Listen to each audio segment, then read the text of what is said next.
Hi everyone, my name is Fiona and I love all things art and especially paint by numbers and art journaling. I tend to chop and change between those two more than anything at the moment. And in today's video, I'm going through this beautiful floral piece that I'm doing. It's actually for my mother-in-law. She does voluntary work at a respite centre, like an aged care centre, and she wanted to donate a picture for them to hang up there, so I offered to do one for her. And I don't really go too much by the rules with a paint by number. As you could see here, I use the numbers as a guide, as a base, and then I go over it like my own way sort of thing. Like you saw me there with the blue, I don't really stay within the lines. I was sort of going over the leaves and flowers lightly because I do overlap them in the end anyway. And then I go over all the numbers as per instructions, just as my base, like I said. But then I go over it like a lot and really blend it in so that the colours just don't stop and start so severely. So it gives it like a natural look. And I have seen other paint by numbers that do it how you're supposed to do it, and they do look amazing.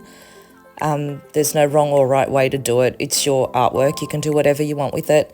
However, from looking up at it closely, I prefer to have mine a bit more blended and natural looking. And yeah, you can just see me here going through the rows. And then I even just use my own colours as well if I feel that the paint by numbers supply is not enough or just not right. And sometimes I even go over it with a bit of glitter and gloss and gems and all sorts of things. And how my obsession started is my mum actually bought a paint by numbers roses, and it was sitting in a cupboard for ages, and she said, "Oh look, I'm never going to do this, do you want to give it a try?" So I did, and it was during winter when you're cooped up a bit more, and I just got so obsessed by it. Like I wanted to dive in. I was right into it. It's just such a relaxing, beautiful hobby, and you can just chip away at it, and you can put on a movie in the background or your favourite music or a podcast and just work away at it.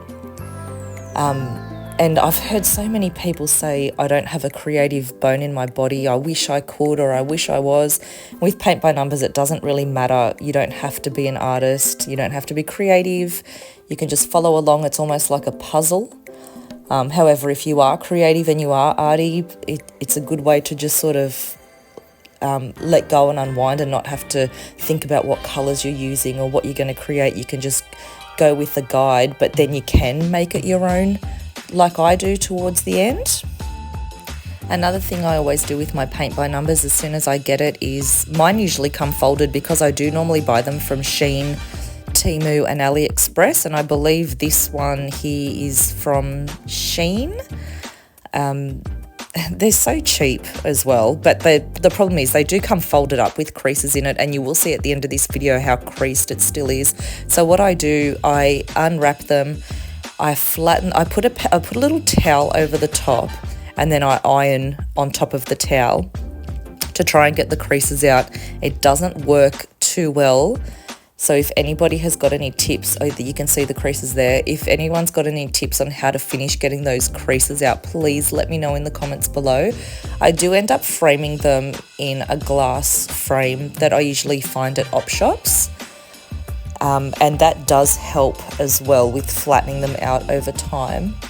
And then I also go over my canvas with a clear gesso, and what that does is it acts as a primer for the paint so that the paint goes on a lot smoother and it doesn't leave those little annoying white dots like that I did the first paint by numbers I did. I look closely at it now and all I can see is white dots through the paint, so the clear gesso does help to avoid that.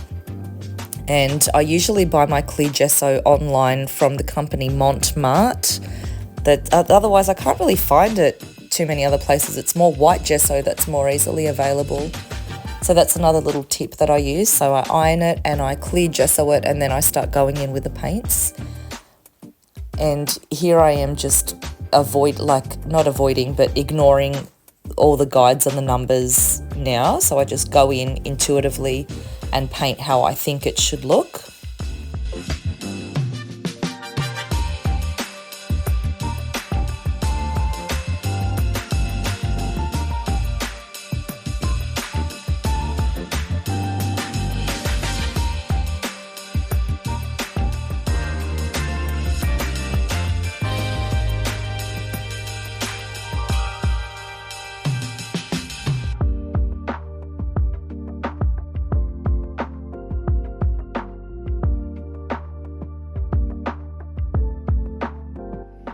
And here is the finished look of it. I think it turned out so bright and pretty, and it's got like a vintage vibe, like almost like a 1970s look, I think. And here you can really see those creases because I'm outside in the sun and it's just shadowy and you can, yeah, see them so much. But inside you couldn't see them as severely, and hopefully when they frame it, it'll flatten out a bit more.